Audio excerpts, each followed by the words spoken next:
We'll go ahead and get started. I'd like to introduce the 60th Mayor of Dallas, Eric Johnson. All right, good morning. Can everybody hear me okay? Sounds pretty good this morning. All right, we are here today to talk about a critical issue for our city. Today, it's fair to say that Dallas is booming. Of the top 10 American cities, only 2 grew faster than Dallas during the past decade. Businesses and people want to come here. They want to build here, and they want to rebuild here. And they should. Dallas is a great city. It's a great city for young people. It's a great city for families, for workers, for seniors, and of course, for businesses. Here at City Hall, we've been building significant momentum on issues such as public safety, economic development, environmental sustainability, and infrastructure investment. And I firmly believe that we're taking the steps necessary to build for a better future. But our city's permitting processes have not reflected well on our city. In fact, I'm sorry to say that over the past 2 years, we've been inundated with complaints about our city's permitting processes from developers, from construction firms, from home builders, from home owners, and from our business community. It should be said that the Dallas City Council is a legislative body. We conduct oversight. We create policies, but we don't run this city on a day-to-day basis. Issuing permits is one of our most basic day-to-day functions as a city government. It is purely operational. And as such, we rely on our city manager to ensure that it's modernized, efficient, and customer-focused. But as policymakers, we've made it abundantly clear over and over again that we need to see in our city's professional staff to fix the problems in our permit office immediately. This isn't a new issue. I've talked about the need to fix permitting in our city repeatedly in speeches, including in my State of the City address. My city council colleagues have looked for ways to support our efforts. We've voted in favor of items brought to our voting agendas that are aimed specifically at fixing permitting.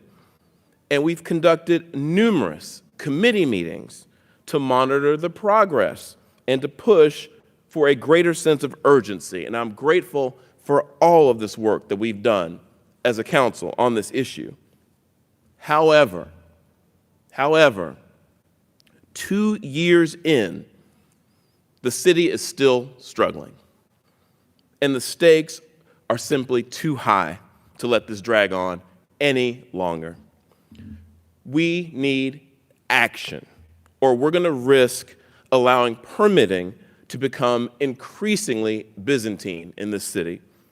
And that would mean losing out on growth to other cities, not just across the United States, but right here in our own backyard. And frankly, we're tired of it. We're tired of the excuses, and we're tired of hearing that we need to give this just a little more time. Time's up. Enough's enough. Dallas deserves better. Now, it's clear that we're going to have to intervene in this more directly. And that's why today I'm creating the Mayor's Working Group on Permitting. And I've asked my colleague, Councilmember Paula Blackman, to lead this effort. I'll tell you why I chose Councilwoman Blackman. I chose her because she has the tenacity and the experience that we need to help get this job done. We don't have to look back very far, in fact, to find an example of just how this situation with permitting can work.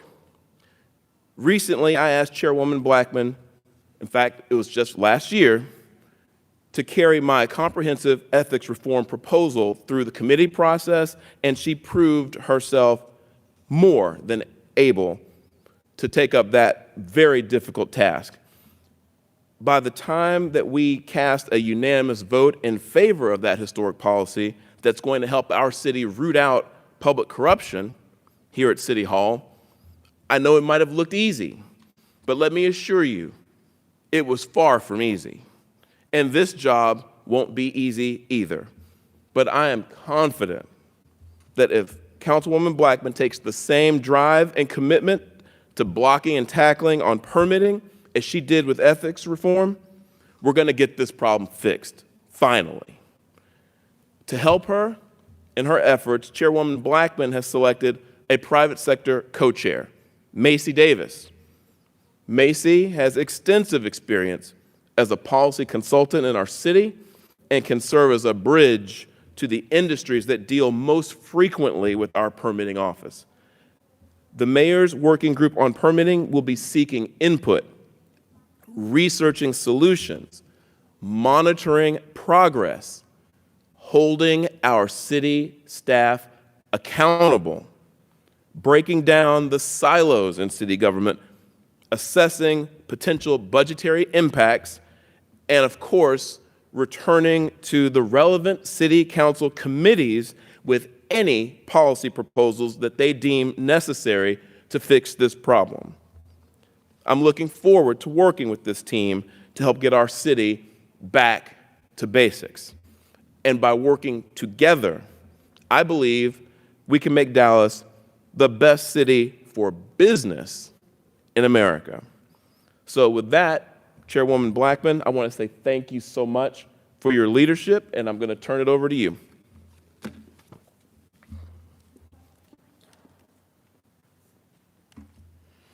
Good morning. And I want to thank you for being here today, and I want to thank you, Mayor Johnson, for having the leadership and the belief in me to get this difficult task done. The failures, frankly, in our permitting system is a problem that both you and I recognize and have gone on for too long. I appreciate you instilling your trust and confidence in me to work together to resolve this problem. As the mayor just mentioned, we are the legislative body at the city.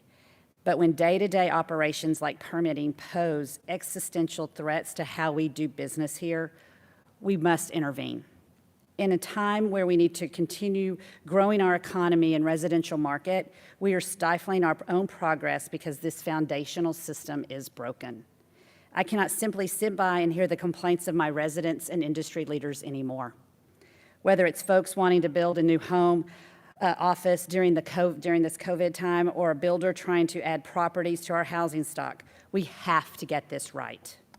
This system is at the core of our service delivery, and I know that with our swift policy changes, regular accountability check-ins, and an evaluation on budgetary impacts, the City Council can provide the urgent solutions that this warrants. Development Service is incredibly understaffed, underpaid, and working with outdated technology. Residential permits are sitting in pre-screening times for 6 weeks. 6 weeks. And from what I've heard, that's the best case scenario. Applications can sit in pre-screening for weeks before a customer is contacted with concerns or the responsive communication piece of the system. This communication piece of this system is in need of an overhaul. This working group will deliver results by collaborating with industry stakeholders to couple their concerns with swift action. Along with my co-chair, who I will introduce momentarily, we will meet bi-weekly at roundtable discussions and sessions with stakeholders. I'm a firm believer that we work best when we work together and when we hold each other accountable. This is an opportunity for us to really fix a problem that has been broken for a long time. This is no easy task, but I am fortunate to have Macy Davis, my co-chair, in this effort.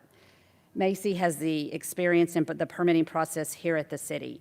Prior to founding her own public policy firm, which I so gladly worked with her alongside the Davis Advocates, she led the Real Estate Council's government affairs efforts, and intimately familiar with the process and how it works and doesn't work. I'm just excited that she has said yes, because this is important to our city. And I'm thankful that she's volunteering her time to serve along with me in making sure that we get this one right. Macy.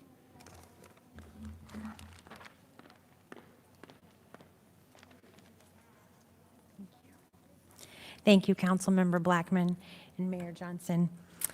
The leadership you are both showing in tackling this issue is very encouraging to me. Throughout my career, I have worked with many City Hall staffers and members of the council to overhaul the permitting system in Dallas. We had some victories and we've had setbacks.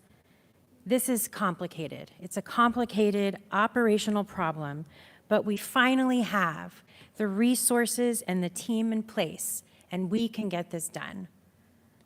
Many of the problems remain the same: low wages, poor communication, and old technology. But with this renewed effort, the mayor's working group on permitting is uniquely positioned to remove these obstacles. The quickness in which we can get things before the City Council will cut through bureaucratic red tape, and with Councilmember Blackman's help, we can truly put feedback into action. We need to institutionalize these changes to hold the momentum and maintain forward progress. This group, along with city staff and the full City Council, is poised to make that happen.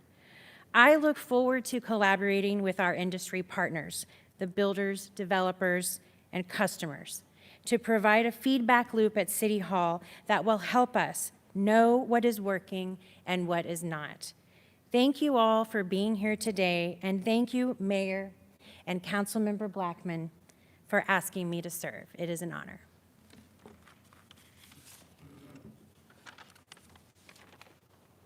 All right, we'll go ahead and take questions. Ken, you got anything? Yeah.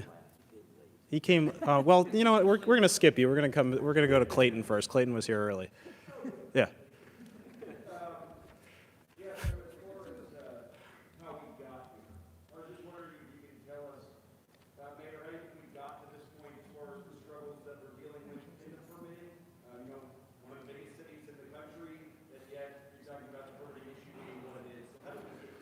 So the question is, how did we get here for the mayor? And I think Councilmember Blackman should also answer that. No, I think that's a great question. It's a question that I've asked a lot of people who've been around longer than I have. I've only been at City Hall for not quite 3 years. So, I've asked folks who've had experience serving in various capacities around here, and you get a lot of different answers as to how we got here. I think it's actually probably most constructive for me to speak to not so much how we got here, because again, depends on who you ask. I'm really focused on moving forward, why this is such an important thing for us to address, why I felt compelled to take this action. This has everything to do with the competitiveness of our city. That's it. Full stop, bottom line.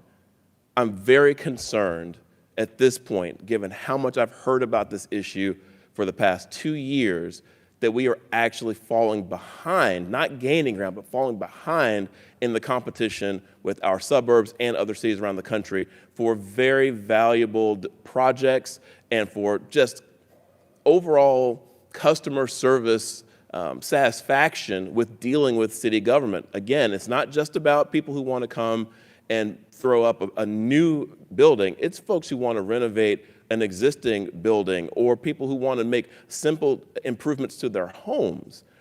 We can't continue down this path where we're not only not making progress, but we're actually falling behind. And so that's where this sense of urgency has come from, and that's why we're taking this approach. And that's what I'd say to that. I guess you can call him Ken. How we got here, I think this is a problem that we've had for many administrations. And it just COVID and I think the lack of proper technology, working environments, I think it's just kind of caught up with us. Macy has worked with this since 2014. And I think there was even a working group before that. So it's been a while, and we've now seen how it keeps Dallas from growing and prospering in a time that we need housing and we need more commercial development, especially in the southern part of our city. And so I applaud the mayor for saying we have to do something and we need to step in. Well, yeah, we'll go. Yeah. I'm sorry for being late. One of the problems in your city is traffic, but that's a separate. Press conference on that next week. Yeah. Yeah. Yeah. So Mayor, this is one of the issues that you had made a priority for the city manager. This didn't just start. This has been going on a very long time. So is this something that you think the city manager should be held accountable for? And you're having a review of the city manager this week. So the question was, this is something that the mayor's made a priority, the city council has made a priority to the city manager. Do we think that the city manager should be held accountable? So Ken, I believe in my remarks that we must hold each other accountable. And that includes me as a policymaker and our city manager as the administrator and any other staff members. With that being said, that we must work together in addition. So we hope that this will actually bring an added layer to move this forward and show the urgency that we want to move on for our residents. When you get 5 emails in a week saying, I just want to add on X, and it's stuck in a system that nobody really understands, and I have my staff troubleshooting it, that's probably not a good source, a good use of resources. And so we have to look at everything. But I do think holding each other accountable, whether you're the policymaker or the administrator or the staff member, is key to all of this. I'm sure you want to hear from me on that one, Ken, too, so I'll speak to it. And I'll speak to it in my own unique way, you know. So, look, I've said before in different contexts and in different ways that I think accountability is at the heart of government at every level. Now, this is not the first level of government I've ever worked in. I think it's part of an effective system of government. The way the system of government in Dallas is structured, you have accountability built in to the elected class of folks, the folks who I serve with, whose pictures are on that wall back there.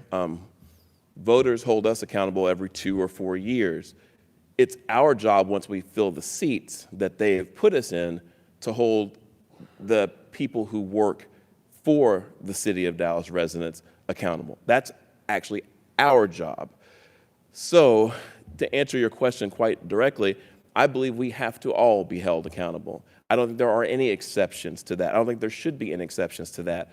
I don't think we should create, and if we have created here, to the extent that we have created a culture where people view constructive feedback and a push to improve as somehow negative, then we need to correct that, because that's wrong.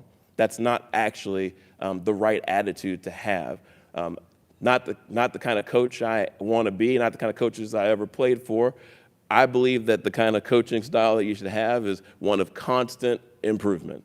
And you celebrate your successes, but you don't gloss over your failures in an effort to play nice with people. We're not here to make anybody, single anybody out or anything like that, but we are here to improve a clearly failing system. And so I'm grateful that we have folks like Chairwoman Blackman and like Macy Davis who understand that this is a serious problem and we need to do whatever we have to do to correct it. And like I said, we get held accountable every 2 and 4 years, but it's our job to hold the people who work for all of us as a city accountable for doing their jobs. It's pretty much as simple as we all have a job to do around here, and we need to all do it.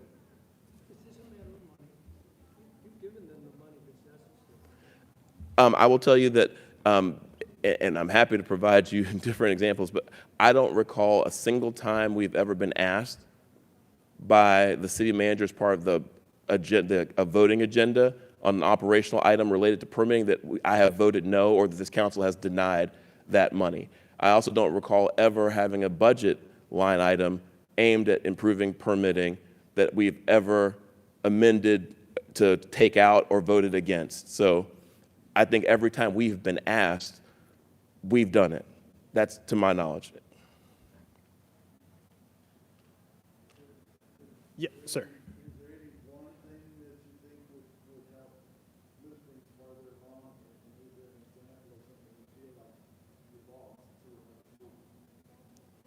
Is there any one thing that would move us along? And I'm sorry, the second part was where we, like a development that we've lost to another city? Okay. Macy? Thank you. You know, there's always a sense of what can you do, like what is the low-hanging fruit that we can reach for. And again, I believe with the current team in place and led by Will Munninger, I know that he has the ability to improve the morale. I think morale is a big part of getting the job done, encouraging staff to go above and beyond the extra effort, improving communication. I know that that is something that the outside industries would like to see. And just knowing that staff is heard when they're in a crunch, if they need help, that they have somewhere to also go. It's not just listening to the industry and the needs that they have, but it's also understanding what staff feels, getting their feedback. That is the collaborative piece that comes together, not just collaborating with our partners and with the council members and the staff. We have to collaborate everyone together in order to get things done. Thank you.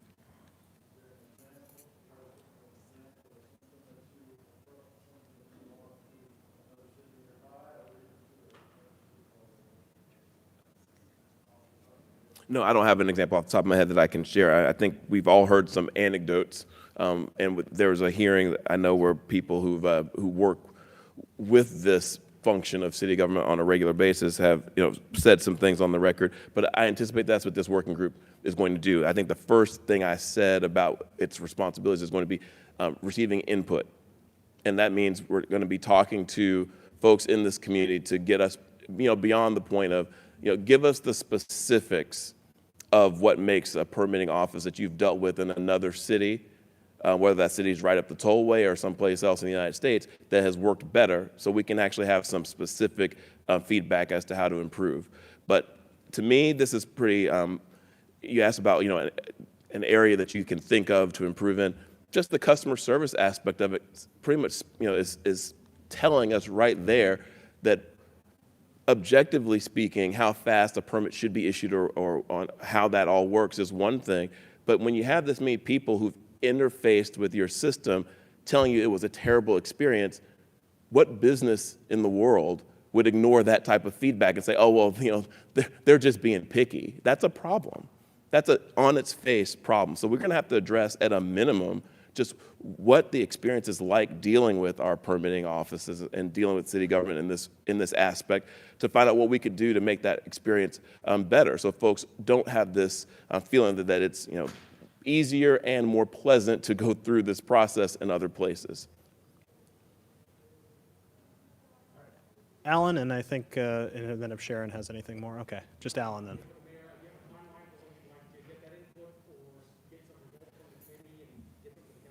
Timeline is the question.